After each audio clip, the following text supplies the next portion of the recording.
అధ్యాయం 28. అందరికీ తెలుసు, అందరికీ ఇష్టమైనది, నాకు ఇష్టమైనది. చదవచ్చిన వారందరూ ఒకసారి చదువుతామా? ప్రయాసపడి భారము మోసుకొనుచున్న సమస్త జనులారా నా యొద్దకు రండి, నేను మీకు విశ్రాంతిని కలుగచేయుదును. చూడండి, ప్రయాసపడి భారం మోసుకున్న జనులారా నా యొద్దకు రండి, నేను మీకు విశ్రాంతిని కలుగజేస్తాను అంటున్నాడు.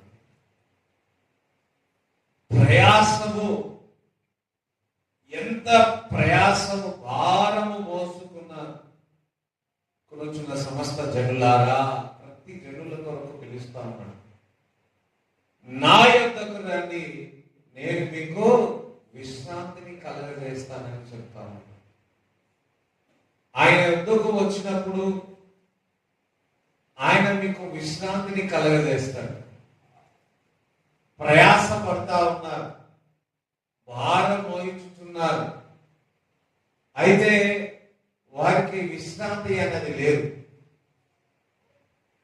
సమాధానకర్తగైన యేసుక్రీస్తు ప్రభువు ఆయన నీకు విశ్రాంతిని కలుగజేస్తా అంటున్నాడు. ఆయన యొద్దకు వస్తే సమాధానం, ఆయన యొద్దకు వస్తే విశ్రాంతి, ఆయన యొద్దకు వస్తే విడుదల, ఆయన యొద్దకు వస్తే స్వస్థత, ఆయన యొద్దకు వస్తే ప్రేమతో నింపబడతా, ఆయన యొద్దకు వస్తే స్వేచ్ఛ కలుగుతుంది, ఆయన యొద్దకు వస్తే నీ భారం అంతా వెళ్ళిపోతుంది, ఆయన యొద్దకు వస్తే నువ్వు స్వస్థత కలుగుతుంది, ఆయన యొద్దకు వస్తే సర్వ సంపదలు ఆయనలో గుప్తమై ఉన్నాయి. ఆయనకి నీకు ఏది కావాలన్నా ఆయన యొద్దకు వస్తే ఆయన విశ్రాంతి కలుగజేస్తాడు. ఈరోజు ఏ భారము మోసుకుంటున్నారో, ఏ బరువు మోస్తా ఉన్నారో, ఏ చింతతో వచ్చి ఉన్నారో అవన్నీ కూడా యేసు నామములో విడుదలవును గాక, మీకు విశ్రాంతిని కలుగును గాక.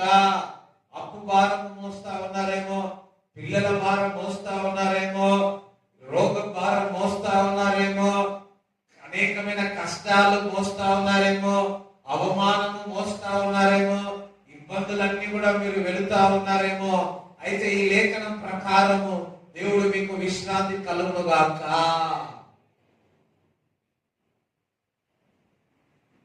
విశ్రాంతిని కలగజేస్తాడంటే ఆయన విశ్రాంతిని కలగజేస్తాడు అంతే. మీరు ఆయన యొద్దకు వచ్చి ఉన్నారు, యేసయ్య యొద్దకు వచ్చి ఉన్నారు. సమస్త జనులారా ఆయన యొద్దకు మీరు వచ్చి ఉన్నారు. దేవుడి బిడ్డలారా ఆయన యొద్దకు మనం వచ్చినాం, ఆయన పాదాల దగ్గరికి వచ్చి ఉన్నాం. ఒక పాపపు స్త్రీ, ఆమె పాపము మోస్తా ఉన్నది. ఆమె పాపము, చూడండి, ఒక పాపము ఏం చేస్తుందంటే వారు చూడడానికి చాలా అందంగా కనపడవచ్చు, వారి కలర్ కూడా కనుకోవచ్చు, ఇంకా చాలా ఉండవచ్చు. వారు చూసినప్పుడు అబ్బా వీటిలా జీవితం అని అనుకుంటాం, కానీ వారిలో ఉన్న వేదన, బాధ, భారము వివరించలేదు. ఈ స్త్రీ ఆ పాపములో ఉన్నది. అయితే యేసు వద్దకు వచ్చి ఆయన కన్నీరు కార్చి, వింటున్నారా, ఆ పాదాల దగ్గర కన్నీరు కార్చి ఆ వెంట్రుకలతో తూర్చి ముద్దారి అత్తరు పోసినట్టు చూస్తా ఉన్నాం. స్తోత్రం చెప్తారా? హల్లెలూయా. ఆమె భారమంతయు కూడా ఎవరి దగ్గర తీర్చాలా? చూడండి, కొన్నిసార్లు మనం దుఃఖంతో, వేదనతో ఉంటాం. ఎవరి దగ్గర చెప్పాలి, ఎవరి దగ్గర వివరించాలి అర్థం కాని పరిస్థితిలో ఉంటాం. యేసయ్య పాదాల దగ్గర ఏడుగు. ఈరోజు నువ్వు మనుషుల యొద్ద ఏడవద్దండి. మనుషుల యొద్ద ఏడిస్తే వారు నీ ముందు అయ్యో అంటారు, కానీ వెనకకు వెళ్ళి అయ్యో ఏం మాట్లాడుతారో తెలియదు. ఒకటి, మనుషుల యొద్ద నువ్వు ఏడిస్తే నువ్వు చులకనైపోతావు.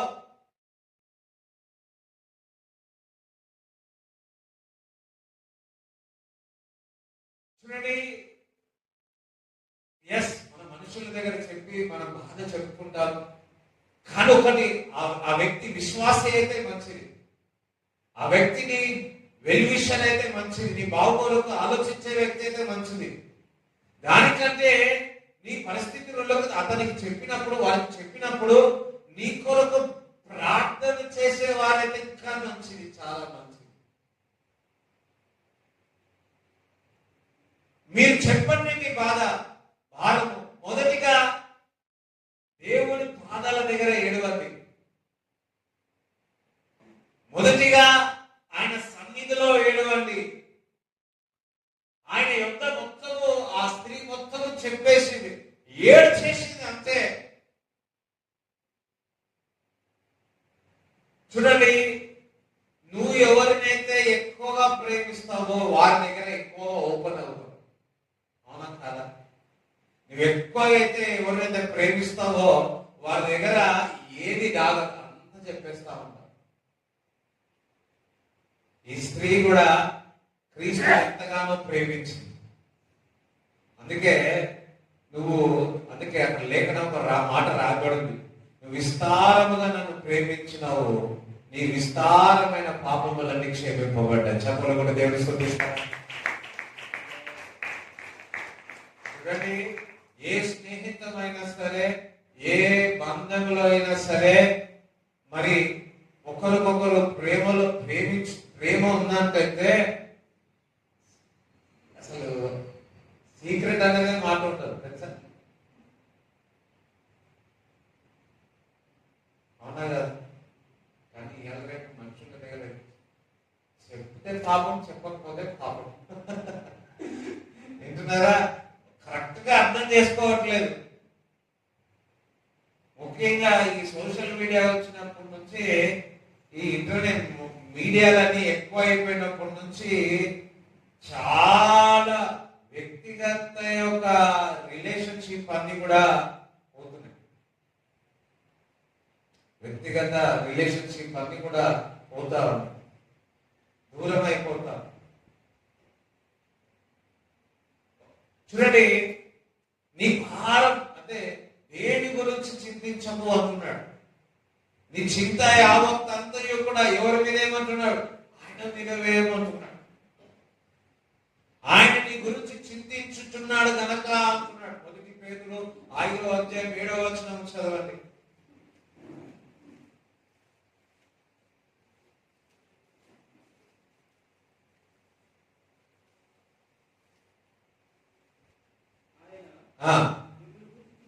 అబ్బా, అంత సరే, ఆయన నిన్ను గురించి చింతిస్తున్నాడు. ఎవరు చింతిస్తున్నారు నీ గురించి? అబ్బా, నీ గురించి, నీ కుటుంబం గురించి, నీ పరిస్థితుల గురించి ఎవరు ఆలోచిస్తున్నారు, చింతిస్తున్నారు? యేసయ్య చింతిస్తాం.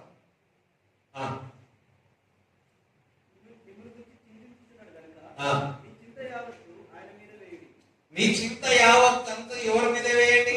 ఆయన మీద వేయండి.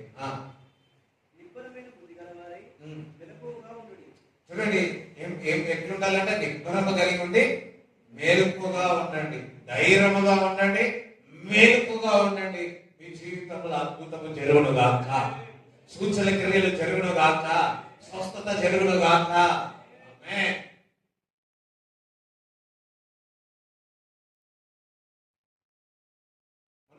గణేష్పల్లి నుంచి ఒకరు కాల్ చేస్తారు, ఒక నర్సింగ్ అనమాట. హాస్పిటల్లో వెళ్తే ఆ అమ్మాయికి ఫోన్లో ఎందుకు ప్రేయర్ అంటే గొంతు అంతా కూడా మాట రావట్లేదు. మాట బాగా వచ్చేది, మాట రావట్లేదు. కొద్ది రోజుల నుంచి సరిగా మాట్లాడలేదు. సో ప్రార్థన చేయమంటే ప్రార్థన చేస్తాం, ఆ మాట వచ్చేది అయ్యా అయ్యా అని మాట్లాడేస్తారు. సభలో కూడా దేవుని స్తుతిస్తారా? దేవుడికి మహిమ కలుగునుగా. మరి నీ గురించి ఆయన చింతిస్తున్నాడు, ప్రతి మనుషుల కొరకు చింతిస్తున్నాడు. ఆయన రక్తం చేత కడగబడిన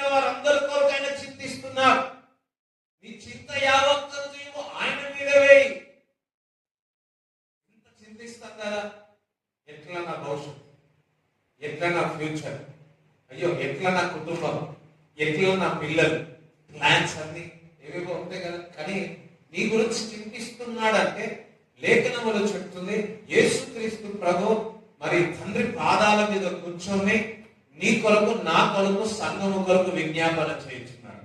స్తోత్రం చెప్తారా? నీ గురించి చింతిస్తున్నాడు గనక అంటే నీ చింత యావత్తు కూడా ఎవరి మీద వేయాలా? ఆయన మీదే వేయాలి. మనం ఏం చేస్తామంటే కొంచెం వేస్తాము,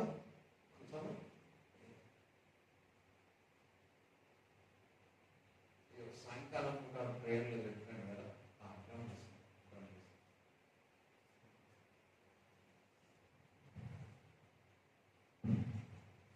హల్లెలూయా. ఇగో మన చింత ఎట్లా వింటున్నారా? చింత ఇంత చింత మోస్తా ఉన్నాం, ఇంకా బలవేస్తే ఏమవుతుంది? ఇప్పుడు ఆ స్త్రీ ఈ యొక్క చింతతో భారంతో వచ్చింది, కానీ యేసయ్య పాదాల దగ్గర ఏం ఏడ్చింది. ఎప్పుడైతే దేవుని దగ్గర తీసిందో ఆ భారం వేలు. చెప్పలు దేవుని స్థుతిస్తారా? విగ్రహ చెప్పలు కూడా దేవుని స్థుతిస్తారా? అలాగనే ఈరోజు దేవుని సన్నిధికి మీరు వచ్చిన మీ చింత వెళ్ళిపోను గాక, మీ బరువు వెళ్ళిపోను గాక. అయ్యో ఎట్లా చేయాలి, ఏం చేయాలో, కొడుకు పుట్టింది ఏం చేయాలా, ఫ్యూచర్ ఏంటి ఏంటి ఎట్లా ఏంటి, అయ్యో జాబ్ వచ్చింది, పెళ్ళి అయింది, పిల్లలు ఉన్నారు, పెరుగుతున్నారు, అప్పు పెరుగుతుంది, ఇది పెరుగుతుంది, అది పెరుగుతుంది, ఇది పెరుగుతుంది. అయ్యో ఇవన్నిటికి సమాధానం అంటే ఆయన ఎందుకు కోసం విశ్రాంతి కలుగుతుంది. అందుకే యేసుక్రీస్తు ప్రభు కూడా గాలి తుఫాను వస్తున్న ఆ ఓడలో మాత్రం ఏం చేస్తా ఉన్నాడు?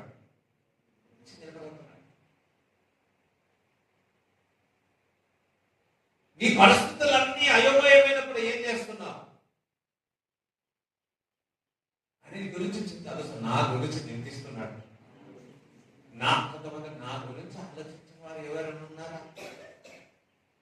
నన్ను పట్టించుకున్న వారు ఎవరైనా ఉన్నారా? అన్నను బాగా చూస్తారు, తమ్ముడిని బాగా చూస్తారు, వీళ్ళని చూస్తారు, నన్ను చూడరు. ఇట్లా ప్రతి ఇంట్లో ఇది ఉండే సమాచారం. నన్ను ఎక్కువ చూస్తారు, నన్ను తక్కువ చూస్తారు. అయ్యో నా గురించి పట్టించుకున్న వారు ఎవరైనా ఉన్నారా? నా గురించి పలకరించే వారు ఎవరైనా ఉన్నారా? నా ఒక మాట అడిగేవారు ఎవరైనా ఉన్నారా? బాగున్నావారా అని ఒక మాట అడిగేవారు ఉన్నారా? నా అన్నవారు ఎవరైనా ఒక పలకరింపు లేదా? అయితే ఒక గుర్తు పెట్టుకొని ఆయన నీ గురించి చింతిస్తున్నాడు, ఆయన నీ గురించి చింతిస్తున్నాడు. చింతించడమే కాదు, ఆయన నీ గురించి కుడిపాసు మీద కూర్చున్న నీ కొరకు ప్రార్థన చేస్తున్నాడు, విజ్ఞాపన చేస్తున్నాడు, నీ కుటుంబం కొరకు ప్రార్థన చేస్తున్నాడు, విజ్ఞాపన చేస్తూ ఉన్నాడు. యేసుక్రీస్తు ప్రభు దగ్గరికి ఒక పక్షవాయు వ్యక్తిని తీసుకొని వచ్చి ఉన్నాడు. ఆయన యేసు ప్రభు ఒక మాట చెప్తున్నాడు, నీ పాపములను క్షమింపబడ్డాయి. చూడండి, మార్కు సువార్త 2వ అధ్యాయము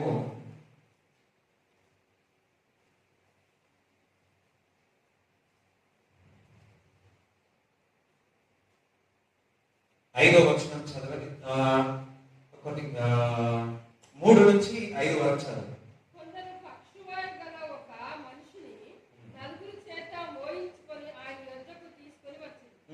చాలా మంది కూడి ఉన్నందున వారు ఆయన యొద్దకు చేరలేక ఆయన ఉన్న చోటికి పైగా ఇంటి కప్పు విప్పి చండు చేసి పక్షవాయు గల వారిని పరుపుతోనే దిప్పింది. యేసు వాని విశ్వాసం చూసి, కుమారుడా, నీ పాపములు క్షమింపబడి ఉన్నావని పక్షవాయు గల వారితో చెప్పారు. శాస్త్రంలో కొందరు అక్కడ కూర్చుని ఉండిరి. నీ పాపములను క్షమింపబడి. చూడండి, ఈ పక్షవాయు వ్యక్తిని యేసు యొద్దకు చేర్చామంటే అందరూ ఉన్నారు, లోపల ఉన్నాడు, ఏం చేయాలి అర్థం కాలే. దాని పైకి వెళ్ళి ఆ కప్పు తీసి కట్టి ఆ పేషెంట్ ని ఏం చేసిందో కిందికి నింపినారు. అరే ఏం చూసే వారికి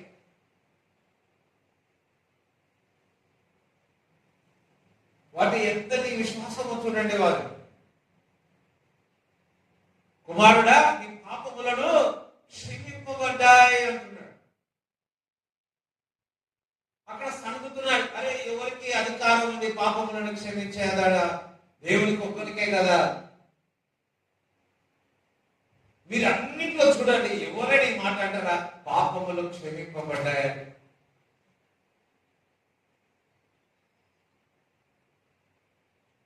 నువ్వు లేచి నడువు, నీ పాపములన్నీ కూడా క్షమింపబడ్డాయని. అందుకని నా పాపములన్నీ క్షమింపబడ్డాయి. కొన్ని కాదు, అన్ని పాపములు క్షమింపబడ్డాయి అనండి. సోదరు చెప్తారా?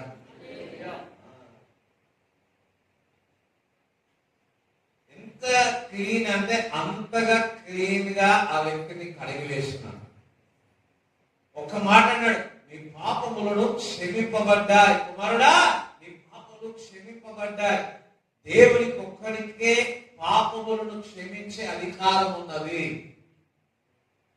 నీవు ఏ దేవుడినైతే నమ్మి ఉన్నావో ఆ దేవుడికి ఒక్కడికే, యేసుక్రీస్తు ప్రభు ఒక్కడికే పాపములను క్షమించే అధికారం ఉన్నది. ఆ దేవుడిని మనం ఆరాధిస్తున్నాం. చప్పట్లు కూడా దేవుడిని స్తుతిస్తారా?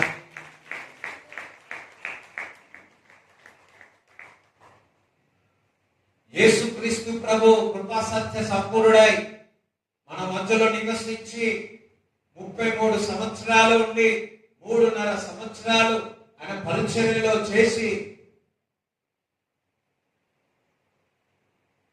దేవుడు ఇగో లోకములో చీకట్లు ఉన్న వారికి గొప్ప వెలుగును కలగజేసి ఉన్నాడు. పాపము యొక్క కాడిని విరగొట్టేసి ఉన్నాడు. మనుషులు ఏ పాపము ద్వారా అయితే మరణానికి వెళుతున్నారో, ఏ పాపము ద్వారా అయితే ఇగో ఇట్లాంటి రోగాలు వస్తా ఉన్నాయో, అటువంటి వారందరినీ విముక్తి చేసి విశ్రాంతిని కలగజేసినాడు నా యేసుక్రీస్తు ప్రభు. యేసు రక్తం ప్రతి పాపములను కడిగి వేస్తుంది. సోదరు చెప్తారా? అదొకసారి యోహాను రాసిన పత్రిక 1వ అధ్యాయము 7వ వచనం.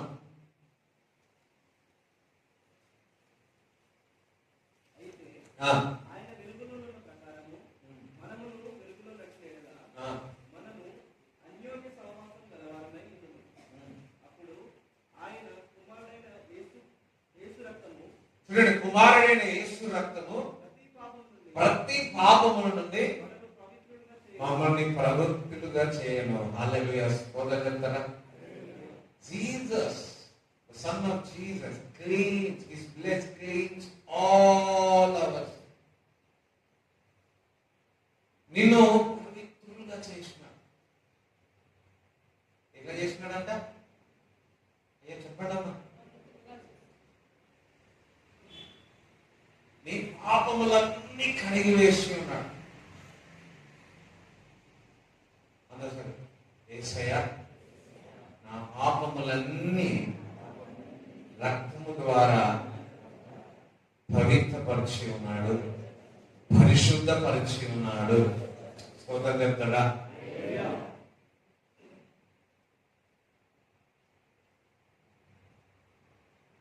ఒకటి, ఇప్పుడు మీరందరూ గుర్తు చేసుకోండి, మీరు బాప్టిజం పొందిన తర్వాత, నీ నోటితోటి హృదయంతో విశ్వసించిన తర్వాత, మీ హృదయంలో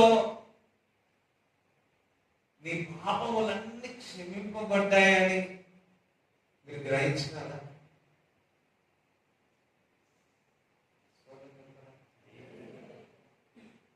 అమేజింగ్ కదా. నోటి ద్వారా పాపములు ఒప్పుకొని ప్రభువా నన్ను క్షమించన్న మాట పలికితే, హృదయంలో విశ్వసించి ఆయన చనిపోయి శిలువలో చనిపోయి 3వ దినమున తిరిగి లేచినాడని విశ్వసిస్తే, నీ యొక్క పాపములను క్షమింపబడ్డాయి, నువ్వు రక్షింపబడ్డావు అని లేఖనంలో చెప్తా ఉన్నాను. ఒకసారి ఒక పెద్ద మీటింగ్ జరుగుతా ఉంది నెల్లూరులో. అదే ఆ మీటింగ్ జరుగుతూ ఉంటే ఒక వ్యక్తి ఇక్కడ ఏం జరుగుతుందని కారు ఆపి ఆగింది. ఆయన పెద్ద ఆఫీసర్, కానీ ఆయన చేతికి, అంటే ఒక మాట చెప్పాలంటే ఆయన పాపం చేసి ఉన్నాడు. తన సొంత భార్యకి అపనమ్మకంగా ఉన్నాడు, అంటే అన్ఫెయిత్ఫుల్ గా ఉన్నాడు. అంటే భార్యని కాకుండా తప్పు రిలేషన్షిప్ పెట్టుకున్నాడు. భార్య చాలా మంచిది, చాలా ప్రేమ కలిగింది, అయినప్పటికీ ఆయన తప్పు దారులలో వెళ్ళాడు. అది ఆయన హృదయంలో ఆ పాపము చూడడానికి బాగున్నా అది అతన్ని చంపివేస్తుంది. ఆయన ఏం జరుగుతుందో వచ్చి ఇట్లా నిలబడితే ఆ దైవజనుడు, ఇదిగో నీ పేరు ప్రసాద్, చక్కటి భార్య ఉంది, ఆయన you are not faithful to your wife. వింటున్నారా? నీ హృదయములో ఆ నేరార్పణ నిన్ను చంపివేసింది ఆ పాపం. యేసు ప్రభువుని నమ్ము, విశ్వసించి, యేసు రక్తం ప్రతి వారి రక్తము పవిత్రం పరుస్తుందని ఆ రోజు చెప్పినప్పుడు ఆయన హృదయములో దైవికమైన సమాధానమైన హృదయములోనికి వెళ్ళి ఆయన పాపములు క్షమింపబడ్డాయని ఆయన నమ్మి ఉన్నాడు. ఒక గొప్ప విషయం ఏంటంటే, ఇటువంటి విషయం ఎవరి మీద స్టేజ్ మీదకి వచ్చి చెప్తారా?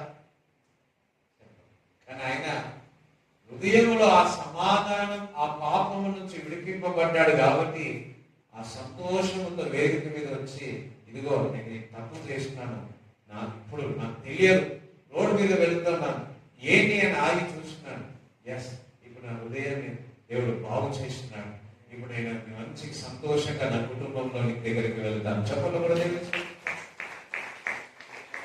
హల్లెలూయా.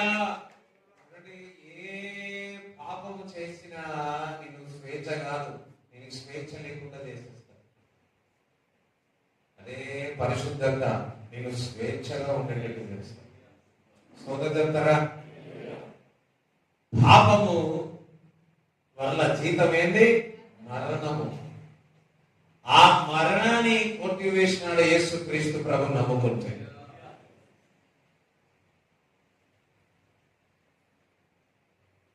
మరి యేసు రక్తము ప్రతి పాపములను కడిగివేసి నేను పవిత్రపరుస్తా ఉన్నాను. యేసు రక్తము రక్తము రక్తము, యేసు రక్తము రక్తము రక్తము, అమూల్యమైన రక్తము, నిశ్చలమైన రక్తము, అమూల్యమైన రక్తము, రక్తము, యేసు రక్తము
మొదటి వచనం నుంచి చదువు.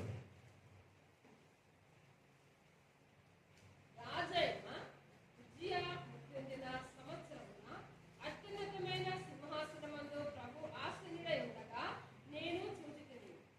ఆయన చొక్కాయలు అంచులు దేవాలయమును నిండుకొనెను. ఆయనకు పైగా సెరూపులు నిలిచిండ్రి. ఒక్కొక్కరికి 6 రెక్కలుండెను. ప్రతివాడు 2 రెక్కలతో తన ముఖమును, 2తో తన కాళ్ళను కప్పుకొని 2తో ఎగురుచుండెను. వారు సైన్యములకు అధిపతియగు యెహోవా పరిశుద్ధుడు, పరిశుద్ధుడు, పరిశుద్ధుడు, సర్వలోకము ఆయన మహిమతో నిండి ఉన్నది అని గొప్ప స్వరముతో గానములు చేయుచుండిరి. వారి కంఠస్వరము వలన గడప కమ్మల పునాదులు కదులుచు మందిరము ధూపము చేత నిండగా అయ్యో నేను అపవిత్రమైన పెదవులు గలవాడును, అపవిత్రమైన పెదవులు గల జనుల మధ్య నివసించువాడును.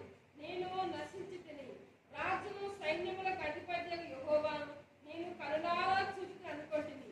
అప్పుడు ఆ సెరూపులో ఒకడు తాను బలిపీఠం మీద నుండి కారుతో తీసిన నిప్పు చేత పట్టుకొని నా ఎద్దకు ఎగిరి వచ్చి నా నోటికి దాన్ని తగిలించి, ఇది నీ పెదవులకు తగిలెను కనుక నీ పాపములు పోయెను అనెను.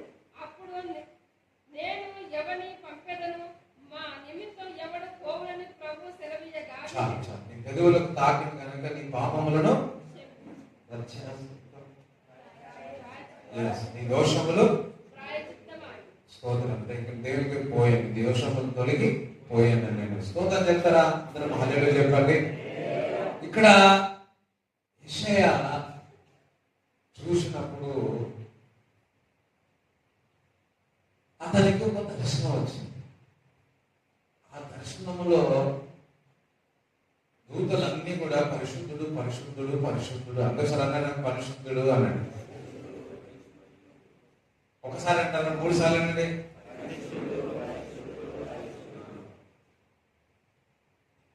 అయితే ఇతను కనులార ఈ దర్శనం చూసినాడు. ఈ కనులార చూసిన ఈ దర్శనానికి ఇతనికి ఏం ఆలోచన వచ్చింది? అయ్యో నేను పాపిని కదా, ఇంత పెద్ద దర్శనాన్ని చూసిననే. ఒకటి గుర్తు పెట్టుకోండి, జగతి పునాది వేయక ముందుకే దేవుడు మిమ్మల్ని ఏర్పరచుకున్నాడు. తల్లి గర్భంలోనే దేవుడు మిమ్మల్ని ఏర్పరచుకున్నాడు. స్తోత్రం చెప్పండి.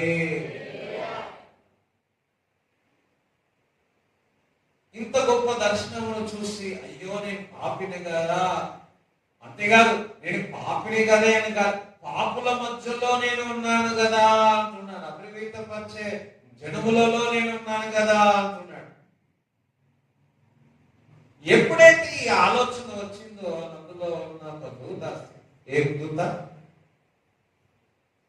ఆ దూత, సరే ఆ దూత వచ్చి ఏం చేసిందంటే అక్కడ నుంచి బలిపీఠంలో ఉన్న అగ్ని ఆ కొవ్వు తీసుకొచ్చి ఎక్కడ పెట్టింది?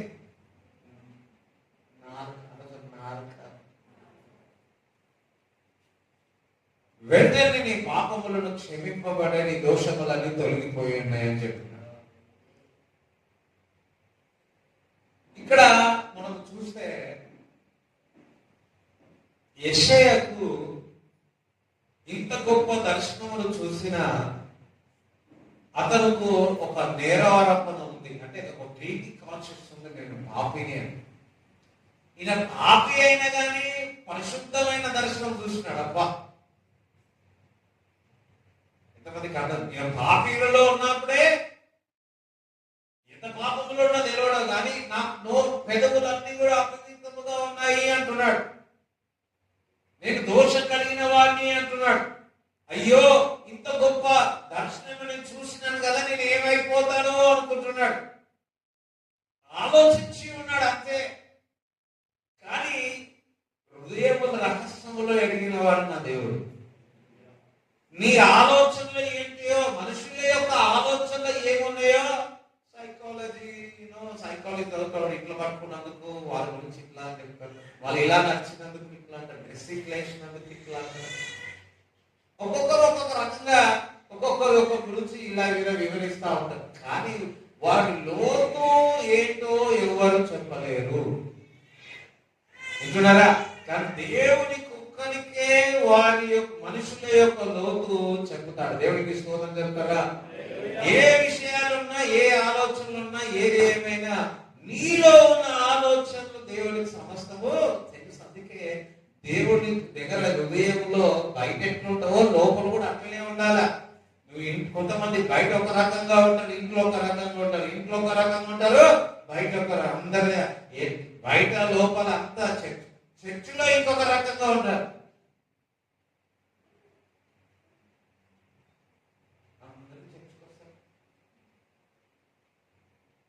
మనం చర్చికి వస్తే మన యాటిట్యూడే వేరు కదా. Because we are in the church. అయ్యో, ఒక మాట చెప్పాలా, ఆయన నీలో నివసిస్తా ఉన్నాడు.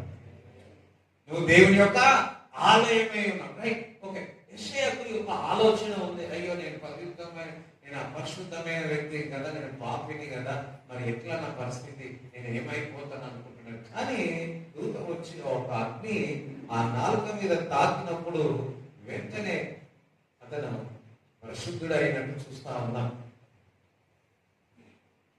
ఆ అపవిత్రమైనదంతా కూడా వెళ్ళిపోయినట్టు చూస్తా ఉన్నాం.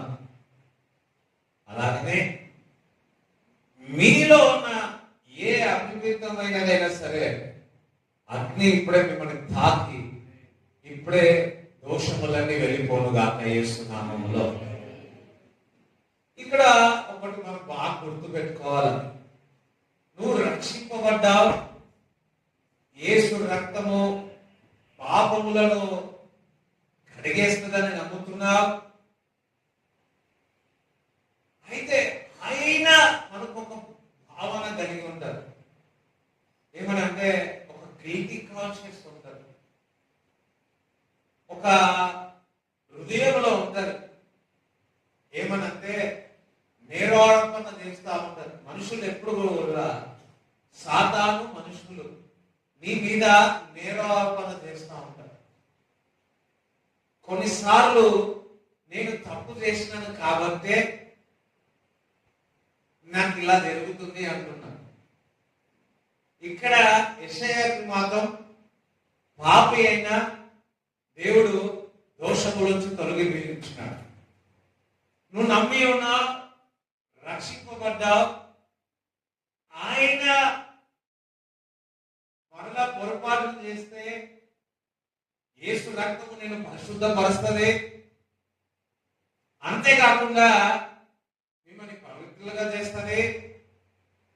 కొన్నిసార్లు, చాలా సార్లు నీకుగా నీవు నేరం వేసుకుంటా ఉంటావు. బహుశా గత జన్మలో ఉంటాడు. ఈ కాలంలోనే గత రోజులు చేసిన దానికి ఈ రోజు నేను అనుభవిస్తున్నానేమో అని బాధతో ఉంటాను. అది దేవుడి బిడ్డలకు కాదు. కొన్నిసార్లు వారంతా వారికే నేను మంచివాడిని కాదు, నేను చెడ్డవారిని. వింటున్నారా? వారికి నేను మంచివాడిని కాదు, నేను మంచిగా లేదు. వింటున్నారా? నేను వేస్ట్, ఒక వెధవను. వింటున్నారా? అలా అనుకునే వారిని ఎప్పుడు కూడా దేవుని చేత ఆశీర్వదింపబడరు. ఈరోజు చెప్పాల్సింది అది. నేను ఇంతే, అయిపోయింది. స్తోత్రం చెప్పండి. లోపల ఒక హృదయంలో ఒక ప్రీతి ఉంటది. వింటున్నారా? ప్రీతి అని ఆ నేరారోపణ చేస్తాం, సాతాను చేస్తాం. చూడండి, రోమపత్రిక 8వ అధ్యాయం 1వ వచనం చదవండి.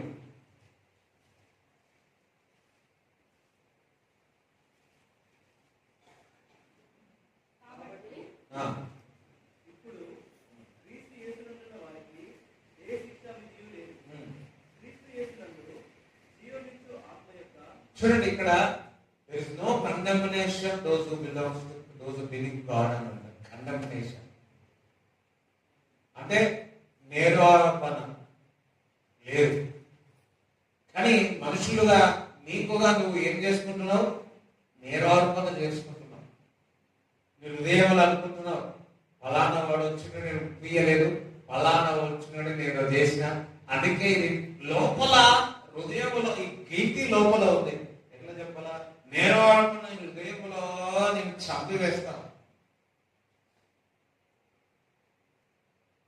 చూడండి, యేసుక్రీస్తు ప్రభు నీ పాపములను క్షమిస్తే ఆయన మరలా జ్ఞాపకం చేసుకోవడం. యేసు రక్తము ప్రతి పాపములను కడిగివేయడమే కాదు, ఆ పాపముల నుంచి విడిపించి నీ పాపములు కూడా జ్ఞాపకం చేసుకోవడానికి లేఖనములు చెప్తుంది. అయితే యేసుని నమ్మిన తర్వాత, యేసుని రక్షించిన, నేను రక్షణలో బాప్టిజం పొందుకున్న తర్వాత, నువ్వు మందిరంలో వచ్చిన తర్వాత అపవాది ఒకటి బాగా చేస్తా ఉంటారు, నీపై నేరారోపణ చేస్తారు. మనుషులు నేరారోపణ చేస్తూ ఉంటారు, సాతాను కూడా నీపై నేరారోపణ చేస్తూ ఉంటారు. తద్వారా నీ లోపలకే కలుగుతుంది ఏమనంటే ఆ భీతి అన్నది. అయ్యో, పరిశుద్ధాత్మ దేవుడు మీకు అర్థం చేయను కాక ఆ భీతి లోపల సేమ్, నేను మంచివాడిని కాదు, నేను చెప్తాను, ఇలా నేను ఇంత లేదు అంత లేదు, నా జ్ఞానం లేదు, తెలివి లేదు, నేను తెల్లగలేను నల్లగలేను, హైట్ లేను, పొట్టిగున్నా లావున్నా.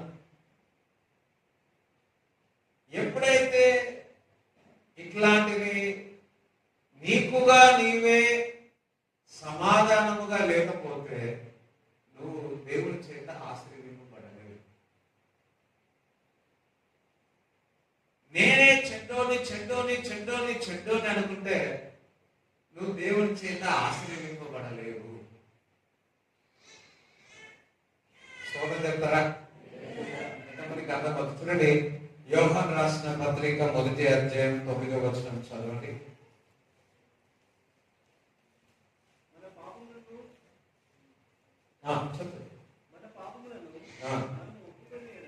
మన పాపములను ఒప్పుకునే కదా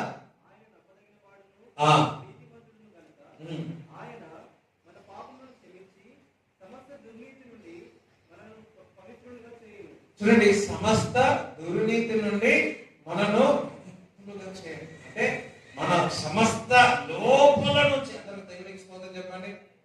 అలాగే పిల్లలు వేసి బయట తీసుకెళ్ళి బయట చూడండి, సమస్తము దుర్నీతి నుంచి లోపల నుంచి దుర్నీతి నుంచి మిమ్మల్ని ఏం చేస్తాడంట? పవిత్రులుగా చేస్తున్నాం. సమస్త దుర్నీతి లోపల, దుర్నీతి నుంచి నేను. మరి ఇవాళ నాకు ఇదే వచ్చిన మాట నేను మీకు చెప్తున్నాను. No more guilty in Christ. నేరారోపణలను వద్దు.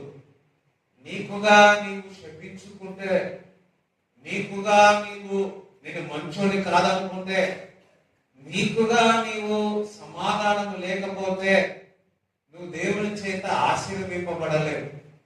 కొంతమంది వారి నోటి ద్వారా వారే శాపములు చేసుకుంటారు. నా బతికింకా ఇట్లా ఇట్లా అటువంటి వారు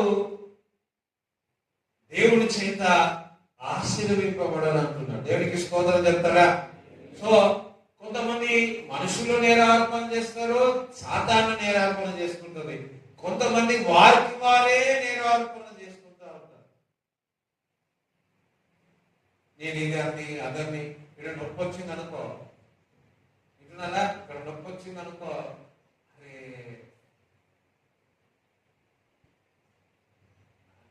ఏమో చేసినా నేను ఆ నొప్పికి నేను కిక్కేది.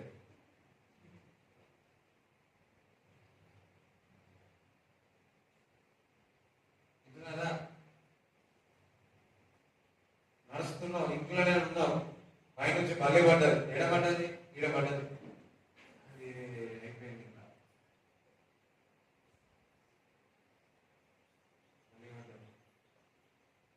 బలి పడితే ఏమవుతుంది? ఏమవుతుంది? పడుతుంది అంతే. నీ మీద దుమ్ము పడితే ఎట్లుంటుందో బలి పడితే కూడా అంతే ఉంటుంది.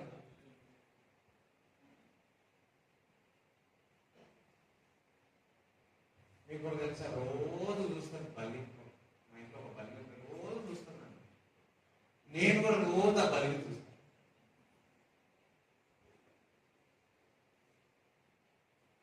హల్లెలూయా, దేవునికి స్తోత్రం చెప్తారా? రోజు కుక్కలను చూస్తాం, కుక్కలు కూడా నన్ను చూస్తాయి. ఈ మధ్య మందులు తక్కువైనాయి నేను, లేకపోతే మేము చిన్నప్పుడు రోజు మందులో చూస్తుంది.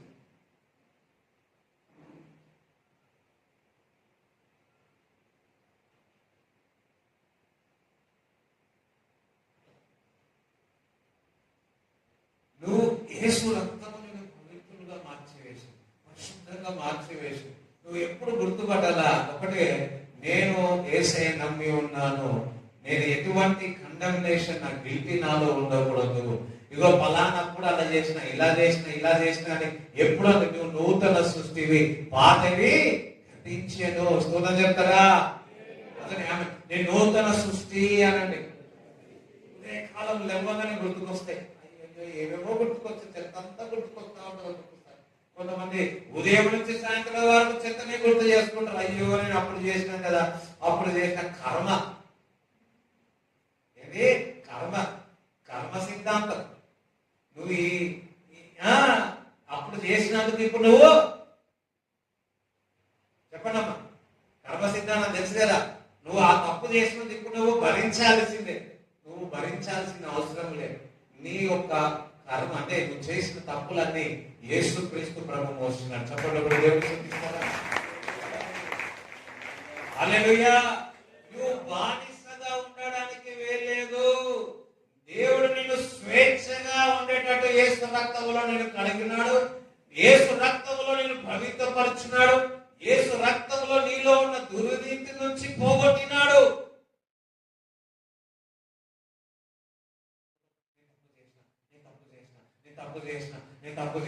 తప్పు చేసిన సాతానుడు నేను రెడీ ఉన్నా.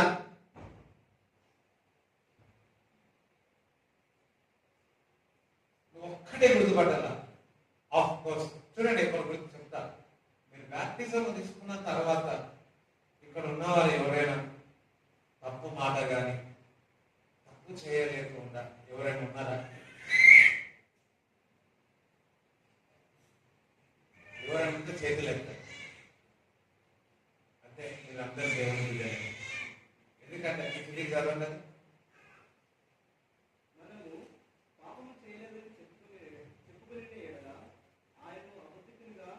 పాపం లేదంటే నాలో పాపం లేదు, ఏం లేదు, మంచోడి మనం తెచ్చుకో సరైన ఉంటాం కదా. నాకు పాపం లేదు, ఏమి లేదు అన్నవారు వారు ఎటువంటి వారంట?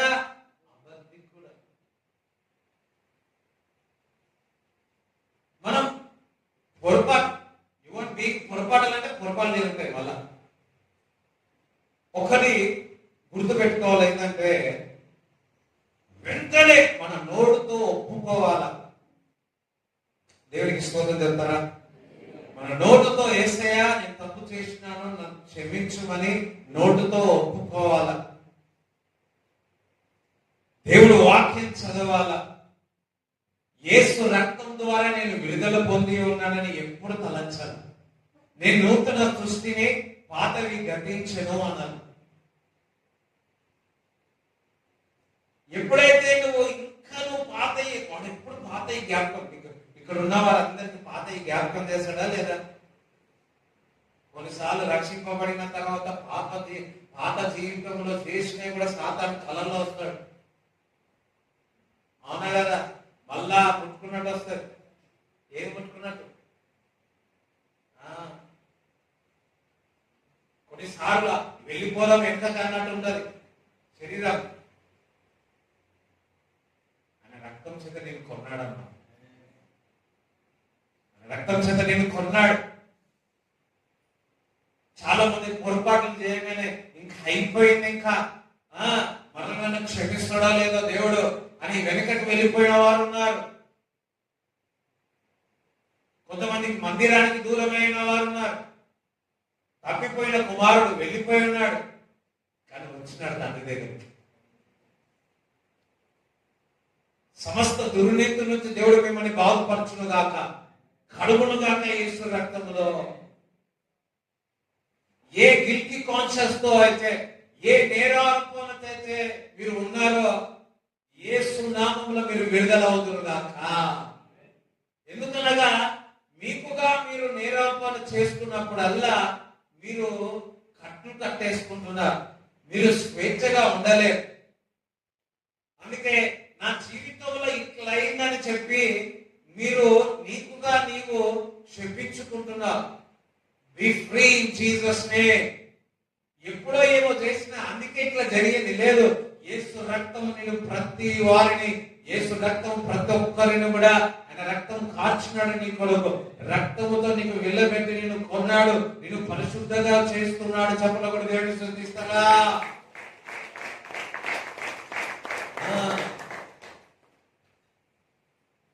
మీరు రోజు ఒకటి గుర్తు చేసుకోవాలంటే తెలుసా,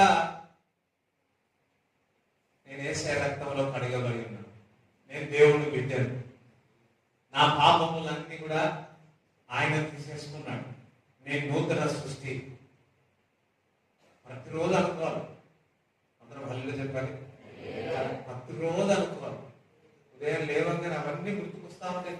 ముందు రోజు చేసి ఒకటే నేను నోడుతా అనుకోవాలి, నేను యేసు రక్తం నన్ను కడిగివేయండి కాక. చెప్పండి. ఇంకొకటి అంతేకాదు, నేను నూతన సృష్టి, పాతయి నిన్నడి, నేను నూతన సృష్టి అంటే నేను నూతన సృష్టి. నువ్వు ఎప్పుడైతే నేను పాత సృష్టి అనుకుంటావో పాత సామాన్లు అయిపోతావు, నూతన సృష్టి అంటావో నూతన సామాన్లు అయిపోతావు. సోదరు చెప్తారా? చూడండి, ఇప్పుడు మీరు అందరూ కొత్త సామాన్లు తీస్తామా పాత సామాన్లు తీస్తామా కదా? చూడండి, రోజు మీ ఇంట్లో ఏమంటారు, మన భాషలో ఏమంటారు కదా, వాసన. రోజు ఎందుకు అడుగుతారు చెప్పండి? రోజు ఎందుకు అడుగుతారు? రోజు వేసే రక్తంలో కడగబడను కాక. ఈ లోకంలో వెళ్ళినప్పుడు దుమ్ము వస్తుందా లేదా? ఇక్కడ నుంచి అక్కడికి వచ్చి, ఇక్కడ నుంచి మళ్ళీ ఇంటికి పోయేవారు మళ్ళీ ఒక 2 సార్లు ఏం చేస్తారు? ఈ లోకంలో బురద ఉంది, ఇక్కడ నుంచి అక్కడ పోతా ఏమంటది? బురద అంటదలే. లోకంలో ఉంది, పాపం ఉంది, ఈ లోకం దారిలో వెళ్ళినప్పుడు ఇవన్నీ ఉన్నాయి. కనుక గుర్తు పెట్టుకోండి, యేసు రక్తం అని దుర్నీతి నుంచి దేవుడు నేను కాపాడుతాను. కళ్ళు ఎటుపోతే సడన్ గా అయ్యో యేసు రక్తం నేను కడిగివేసి, అయ్యో అయిపోయింది కదా, అయ్యో అని ఇంట్లో కూర్చున్నావా, అయ్యో నిన్ను అయ్యో చేసేస్తాడు. దేవుడు లేకుండా చెప్తుంది, నువ్వు నూతన సృష్టివి, పాతవి గతించెను అంటు. నువ్వు రోజు గుర్తు చేసుకోవాలా.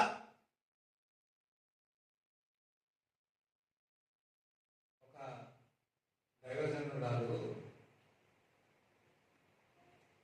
ఆమె జీవితంలో కొన్ని పరిస్థితులు అతి ఘోరంగా వెళ్ళినాయి. ఆమె చాలా పొరపాట్లు చేసింది. దేవుడు తనని ఏర్పరచుకున్న తర్వాత ఆమె ద్వారా స్వస్థతలు, విడుదలలు జరుగుతామని ఒకరోజు చూసాను, ప్రభువా నేను ఎట్లాంటి మనిషిని, నేను పాపి మనిషిని, నువ్వు నన్ను ఎట్లా వాడుకుంటున్నావు ప్రభువా, నేను పాపిని అంటే దేవుడు అన్నాడంటే నోరు మూయి అన్నాడు.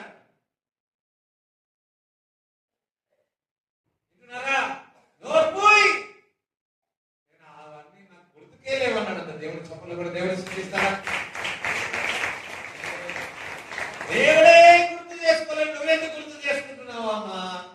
దేవుడే గుర్తు చేసుకోకుండా క్షమిస్తా ఉన్నాడు. ఇంకా నా పాత జీవితం గురించి ఆలోచించి చింతిస్తున్నావు. నువ్వు నూతన సృష్టివి, పాతవి గతించెను. ఒక ఇందాక మన పాటలు వాడేటప్పుడు నూతన ప్రారంభము జరుగును గాక. ఏ రోజైతే నువ్వు నూతన ఎవ్రీడే నువ్వు లేచినప్పుడు నేను నూతన సృష్టివి, పాతవి గతించెను. నూతన సృష్టి సాతాను అంటాడు, గత పాపములు నేను గుర్తు చేస్తా ఉంటాడు. నువ్వు ఒక్కడు గుర్తు చేయాలి సాతానికి.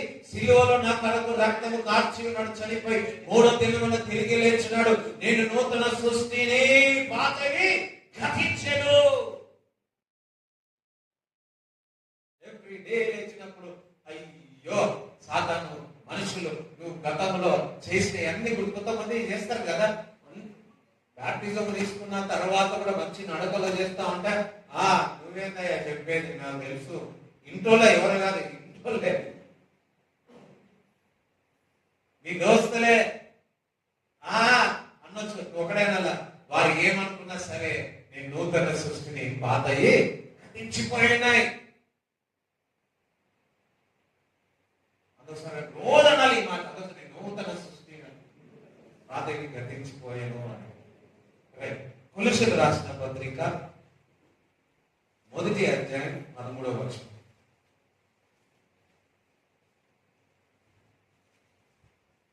చూడండి, ఇది చూడడానికి చాలా చిన్నది అనిపిస్తుంది కానీ మిమ్మల్ని బంధించేస్తా ఉంటుంది. ఓకే, ఆయన మనలను అంధకార సంబంధమైన అధికారంలో నుండి విడుదల చేసి తాను ప్రేమించిన తన కుమారుని యొక్క రాజ్య వారసులుగా చేశాడు. ఆమేన్, హల్లెలూయా. ఆ కుమారు యందు మనము విమోచనము అనగా పాప క్షమాపణ కలుగుచున్నది. ఆమేన్, స్తోత్రం చెప్పండి. ఆయన మనను అంధకార సంబంధమైన అధికారములో నుండి విడుదల చేస్తాడు అనగా చేసేను. ఎక్కడ అంధకారము సంబంధమైన ఆ దురాత్మ నుంచి తను ప్రేమించిన తన కుమారుని రాజనివాసులుగా చేసింది. స్తోత్రం చెప్తారా? ఇక్కడ గుర్తుపడి అంధకార సంబంధమైన అధికారములో నుండి అన్నడమ్మా నన్ను విడుదల చేసి ఉన్నాడు. చేస్తాడన్నాడా? ఆల్రెడీ చేసి ఉన్నాడు. ఒకటి గుర్తుపెట్టుకోండి, ఏ రోజైతే నువ్వు నమ్మి విశ్వసించి బాప్తిజం తీసుకున్నావో ఆ రోజే నీ మీద ఉన్న ఈ లోక అధికారి అంధకార సంబంధమైన నుంచి దేవుడు నిన్ను విడిపించు.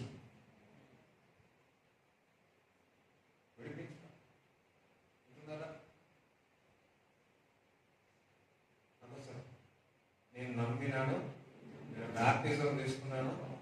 అంధకార సంబంధమైనదంటే ఏది? ఈ లోక, ఈ చాతబడులు, ఈ దురాత్మలు,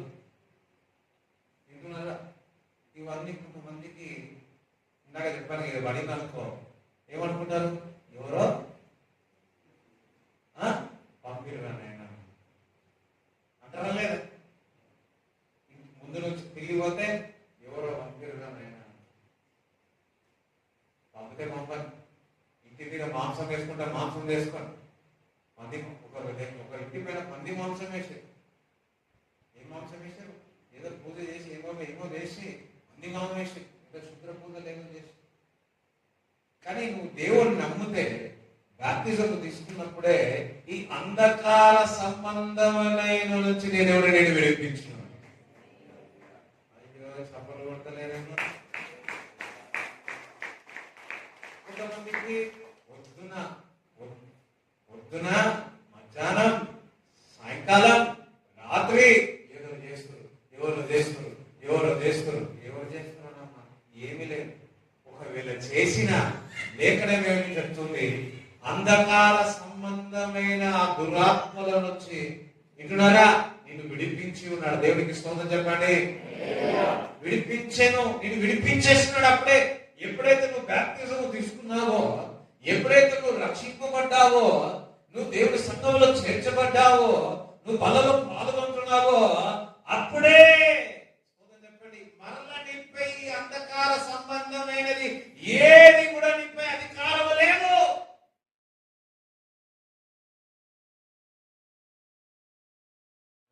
ఈ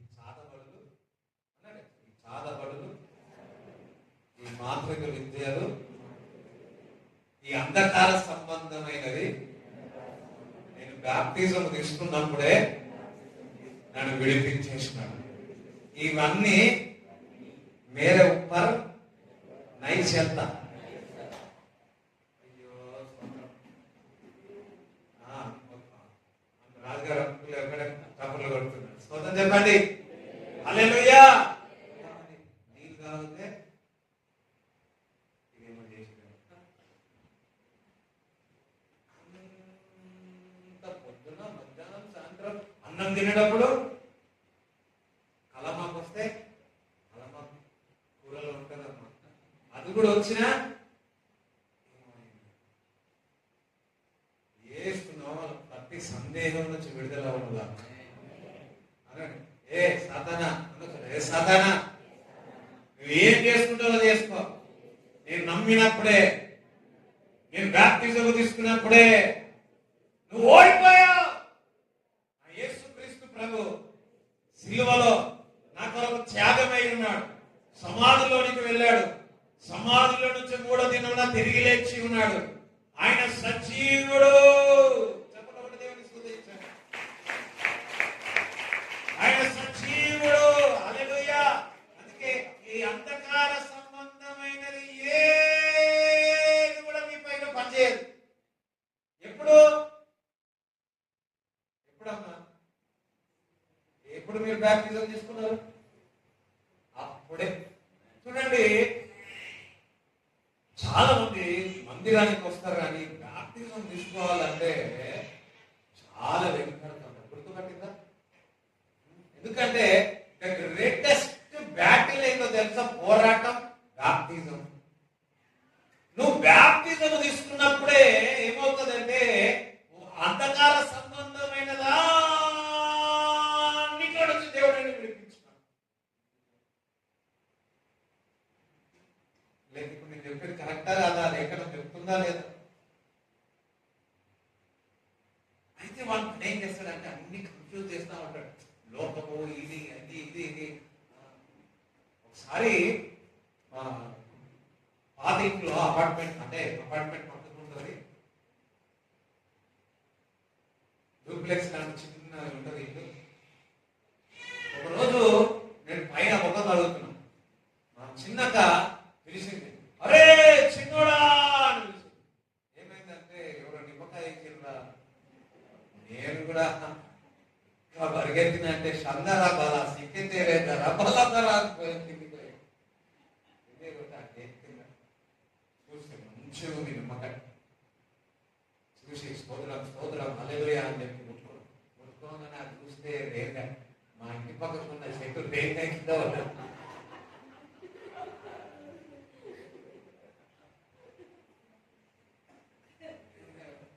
మంచిగా కట్టుకో. మీ ఇంటి పైన కూడా ఒకసారి వారి ఇంటి పైన ఏమో ఎండి మిరపకాయ ఏమో వేసినట్టు మీరు గుర్తు పెట్టుకోండి. మీరు బాప్తిజం తీసుకున్నప్పుడే ఈ అంధకార సంబంధమైనది ఏది కూడా రూపింపబడింది ఆయన వర్తిలో. చెప్పలు కూడా దేవుడు హల్లెలూయా.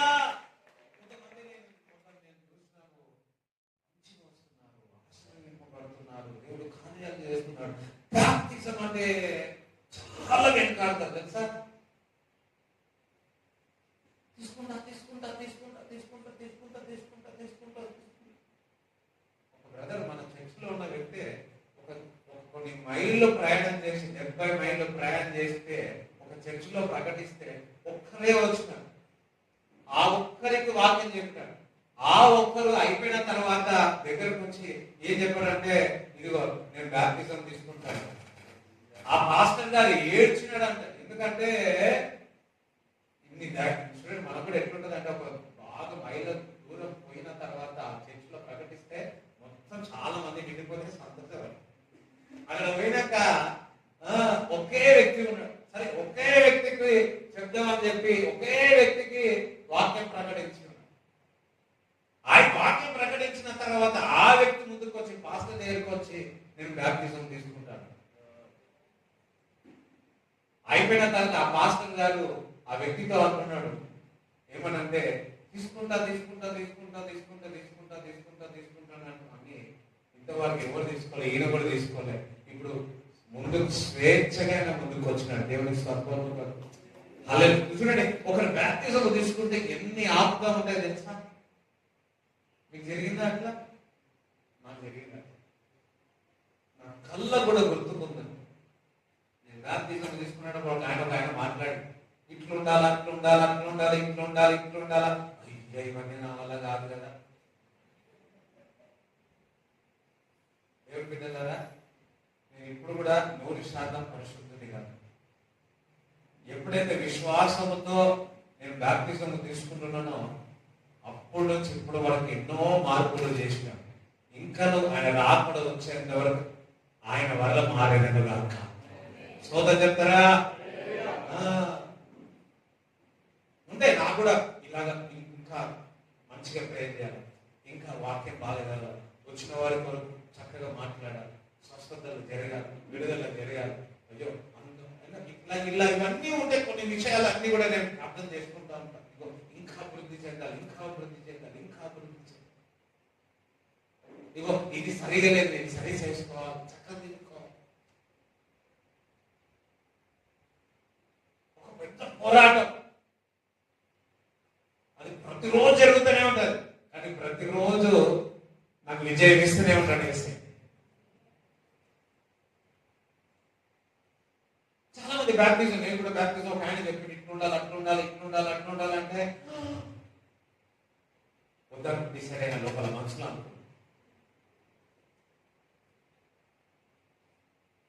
కానీ ఆ బాప్తిజం ఇంకా వద్దులే, నేను తీసుకున్నానన్న మనసులోకి వస్తా ఉన్నా.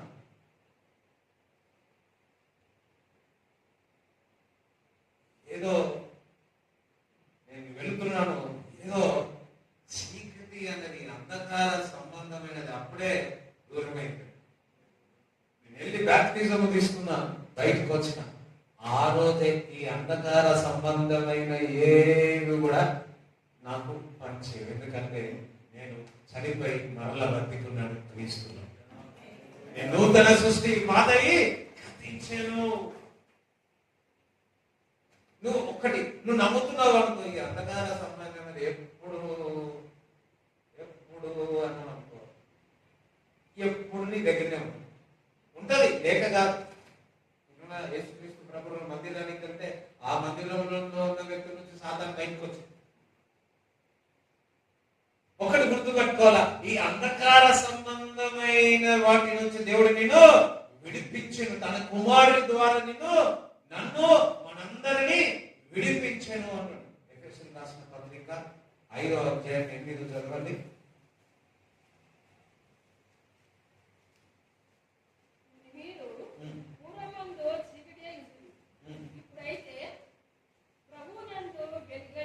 ఆమేన్. పూర్ణమందు మీరు చీకటి, ఇప్పుడు సరే నేను పూర్ణము చీకటి. ఎప్పుడు బాప్తిజము, ఇప్పుడు మీరేమై ఉన్నారు? అన్నానమ్మా, అందుకు నేను వెలుగై ఉన్నాను, నేను వెలుగై ఉన్నాను. నువ్వు ఎప్పుడైతే బాప్తిజం తీసుకున్నావో ఆ రోజే ఆ చీకటి నుంచి వెళ్ళిపోయి నువ్వు వెలుగుగా మారబడి ఉన్నావు. రోజు అన్నాడే, నేను వెలుగై ఉన్నాను అన్నాడు. నేను వెలుగై ఉన్నాను, నేను వెలుగై ఉన్నాను అంటే అర్థం దగ్గర పోయినప్పుడల్లా అనుకో, నేను వెలుగై ఉన్నాను. ఒకసారి నేను వెలుగై ఉన్నాను అని, నేను వెలుగై ఉన్నాను, యేసు నామములో వెలుగై ఉన్నాను, విగ్రహ నేను వెలుగై ఉన్నాను అని. నేను మనుషులు ఎంతగా నీ మీద బురద చల్లాలని చూసినా ఇంకా నువ్వు పరిశుద్ధులుగా అవుతావు. ఇదే క్రీస్తులో ఉన్నది. ఒకసారి మా ఫ్రెండ్ ఒక కార్డు ఇవ్వడానికి వచ్చింది. కార్డు ఇవ్వడానికి వస్తే మా నాన్నతో మాట్లాడుతుంది. మా నాన్న ఇట్లా ఇట్లా. మా ఫ్రెండ్ ఒక మాట్లాడాడు, మా స్కూల్ ఫ్రెండ్ ఒక మాట్లాడాడు, అంకుల్ మీ బాబు డైమండ్ అంకుల్, దేవునికి మహిమ కలుగుతుంది. మీ బాబు డైమండ్ అంకుల్, డైమండ్ మీద దుమ్మే పడతాయి, ఆ దుమ్ము చూడాలి తప్ప మీ బాబు డైమండ్ అని చెప్పి దేవుడికి స్తోత్రం చెప్తారా? వీరందరూ దేవుడి బిడ్డలు నీ మీద దుమ్ము పడుతుంది అంటే మేబీ ఆ నానా రకాలుగా చెప్పే దుమ్ము పడుతుందని, కానీ యేసు రక్తం ఉంది నీకు. నీ డాక్యుమెంట్ కంటే శ్రేష్ఠుడు.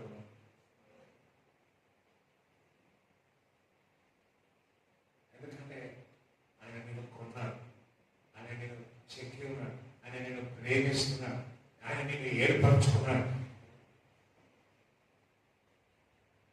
ఒకటి నీవు నేను చూడండి, గలతీయులకు రాసిన పత్రిక 3వ అధ్యాయము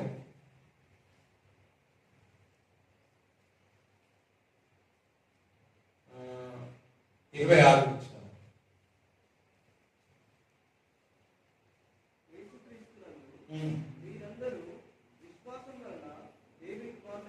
మీరు దేవుని కుమారులై ఉన్నారు.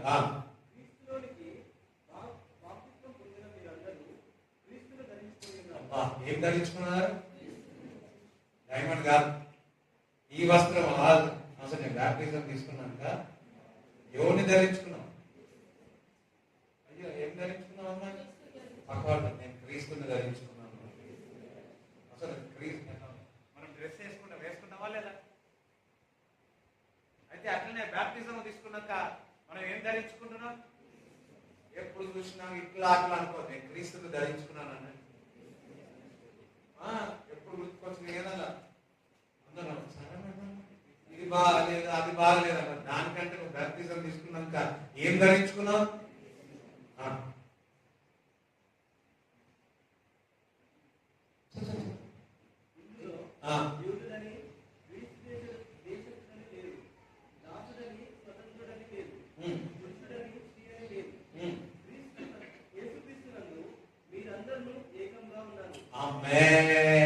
క్రీస్తు యేసునందు మీరందరము ఏకమై ఉన్నాం. బ్యాప్టిజం తీసుకున్న తర్వాత ఆయన నీవు ఏకముగా ఉన్నావు. యేసయ్య నేను ఏకముగా ఉన్నానండి. మరొకసారి ఇప్పుడు నేను ఇక్కడ నడుస్తున్నా, ఒక్కడిని నడుస్తున్నానా? కొంతమంది భయపడి అదే అన్నా అనుకో, నీలో ఏదో చీకటి ఉందని అన్నాను అనుకో, అయ్యో కదా ఉంది. అదే యేసయ్య నేను ఏకమైనానంటే ఎవరికి జోష్ వస్తలేదు, ఏమొస్తుంది? యేసయ్య నేను బ్యాప్టిజం తీసుకున్న తర్వాత యేసయ్య నేను ఏకమై ఉన్నాను. నేను కదులుతే ఎవరు కదులుతాడు? నేను పరిగెత్తితే ఎవరు పరిగెత్తుతారు? నేను చూస్తే ఎవరు చూస్తారు? ఇప్పుడు నేను ఒక్కని వాక్యం చెప్తున్నాను అనుకుంటున్నారా? నేను యేసయ్య కలిసి పరిశుద్ధాత్మ ద్వారా నీతో నేను మాట్లాడుతాను. సోదరు చెప్తారా? ఇది గుర్తుపెట్టుకోవాలి. పొద్దున్న లేచి దేవుని సన్నిధిలో గడిపిన తర్వాత మీరు ఒక గుర్తుబాటు, నేనే ఒంటరి అనుకుంటాను, నేను ఒంటరి అయిపోయినా సోదర అప్పుడు గుర్తు చేసుకోండి, నేను ఒంటరి వారి కాను, నాలో ఎవరున్నారు? యేసయ్య. ఈ లోకంలో ఉన్నవాడి కంటే నాలో ఉన్నవాడు గొప్పవాడు. అందరూ సరేనండి, నాలో ఉన్నవాడు గొప్పవాడు, నాలో ఉన్నవాడు గొప్పవాడు. ఈ లోకంలో ఉన్నవాడి కంటే నాలో ఉన్నవాడు గొప్పవాడు. అసలు నేను ఒంటరిగా లేను, నేను యేసుతో ఏకమే. నాలో నీవు నీలో నేను కలసి ఉండాలయ్యా, మనం కలసి ఉండాలయ్యా. నాలో నీవు నీలో నేను కలసి ఉండాలయ్యా. అమ్మే ఈరోజు ఒకటే మాట చెప్తున్నా, ఆయన నేను ఏకమైన. తండ్రి కుమార పరిశుద్ధాత్మ అన్ని ఎవరిలో ఉన్నాయి? నీలో, నాలో. బాప్తిజం తీసుకున్నాక నేను యేసుతో ఏకమై ఉన్నాను. ఒక మా ఫ్రెండ్ వాళ్ళకి ఒక బాబు పుడితే ఆ బాబు యూనిక్ పోయినా వాళ్ళు అడుగుతున్నారు ఏమని, ఎవరి పోలికలు ఉన్నాయి, ఎవరి పోలికలు ఉన్నాయి. ఎవరి పోలిక ఉన్నా చెప్పినా బాగా ప్రాబ్లమే కదా. ఎవరి పోలికలు ఉన్నాయని చెప్పినా ప్రాబ్లమే. స్తోత్రం. కానీ ఏదో ఒక పోలిక ఎదురుంటారు. మనం యేసయ్య బీజంలో మనం పుట్టి ఉన్నాం, యేసయ్య రక్తంలో కడగబడి ఉన్నాం, యేసయ్య సన్నిధి మీలో ఉన్నది, యేసయ్యతో మనం ఏకమై ఉన్నా.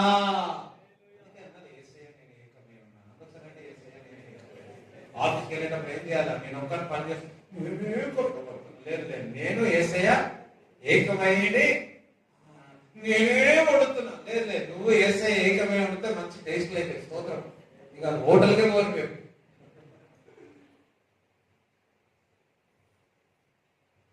అంధకార సంబంధమైనది నాకు కానీ ఏది పనిచేయదు. నేను వెలుగై ఉన్నాను, నాలో నేరవపన లేదు, నేను ఫ్రీగా ఉన్నాను, నేను నూతన సృష్టిని, పాతవి గతించాను. దేవుడికి స్తోత్రం చెప్తారా? దేవుడి కృప మీ మీద ఉండడు గాక, దేవుడి కటాక్షం మీ మీద ఉండదు గాక. ఈ రోజు ఏ గిల్టీ కాన్షియస్ తో, ఏ పరిస్థితులతో, ఏ కష్టముతో, ఏ కట్లతో వచ్చినారో పరిశుద్ధాత్మ దేవుడు మిమ్మల్ని స్వేచ్ఛగా పెట్టును గాక, మీరు స్వేచ్ఛగా ఉండేదను గాక. ఆమేన్. స్తోత్రం చెప్తారా? మీ అందరికి ఒక శుభవార్త చెప్తా. రోజు ఉదయకాలంలో 5 నుంచి 6 గంటల వరకు ప్రార్థన జరుగుతుంది. అందరూ వస్తున్నారు. మన బుధవారం నుంచి 40 రోజులు ఉదయకాలంలో జరుగుతుంది. సో మీరందరూ కూడా రావాల్సిందిగా కోరుతున్నారు. స్తోత్రం చెప్తారా? దగ్గర 25, 23, 25 మంది వస్తున్నారు ఉదయకాలం 5 నుంచి 6 వరకు. ఈ రోజు కూడా జరిగింది ఉదయకాలంలో 5 నుంచి 6 వరకు జరిగింది ఉదయకాలం. అదే విధంగా సాయంకాలం కూడా చెప్పాను కదా, 52 రోజులు జరుగుతా ఉంది. సాయంకాలం కూడా జరుగుతుంది. ఒక్కటే మనం చూడాలి, మన పరిచర్యలో ఉజ్జీవం చూడాలి, మీ జీవితంలో ఉజ్జీవం చూడాలి, మీ జీవితంలో, మీ కుటుంబంలో స్వేచ్ఛ ఉండాలా. దేవుడికి స్తోత్రం చెప్తారా? మరి ఈరోజు ముందు ఉంది కదా, ఇదంతా పులగొడతా ఉన్నాము. యవనస్తులారా, మీరందరూ కూడా సిల్వ సర్వీస్ తర్వాత జాషువాని కాంటాక్ట్ కాండి. ఓకే, సో మనం అందరం కలిసి ఏం చేయాలి? ఇది చేయాలి. ఇది కట్టేటప్పుడు కూడా, ముందుది కట్టేటప్పుడు ఎట్లా కట్టినాం తెలుసా? ఎట్లయినా తొందరగా తీసేస్తామని చెప్పి అట్లా కట్టినాం. ఈజీగా వచ్చేస్తుంది. అయ్యో రామనంటారు కానీ ఎన్ని సంవత్సరాలు బట్టి, 12 సంవత్సరాలు, 12 సంవత్సరాలు. ఒకటి గుర్తుపెట్టాను, ఏదైనా కానీ తొందర ఆశీర్వదింపబడ్డారనుకో ఆలోచించాలి. దేవుని ఆశీర్వాదం ఎప్పుడు మెల్లమెల్లగా ఉంటాయి. ఇట్లనే ఉంటుంది. మెల్లగంటే మీరు మెల్లగా అయిపోతుంది నాకు తెలుసు. అది ఆశీర్వాదం శాశ్వతంగా ఉంది. చెప్పలు కూడా దేవుని స్తుతిస్తారా?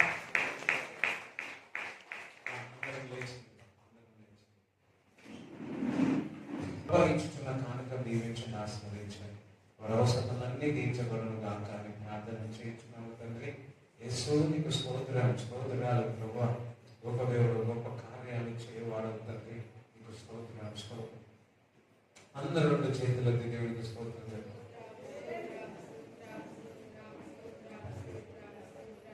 ఎస్,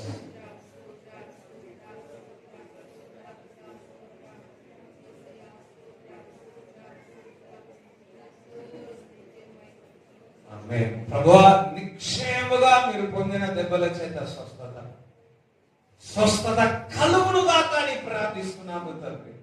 స్వస్థత కలుగునుగా కానీ ప్రార్థిస్తున్నాం. శరీరంలో ఉన్న ప్రతి అనారోగ్యము యేసు నామములో విడుదలవునుగా కానీ ప్రార్థిస్తున్నాం. Thank you Jesus. ప్రతి చీకటి వెళ్ళిపోనుగా కానీ ప్రార్థిస్తున్నాము తండ్రి.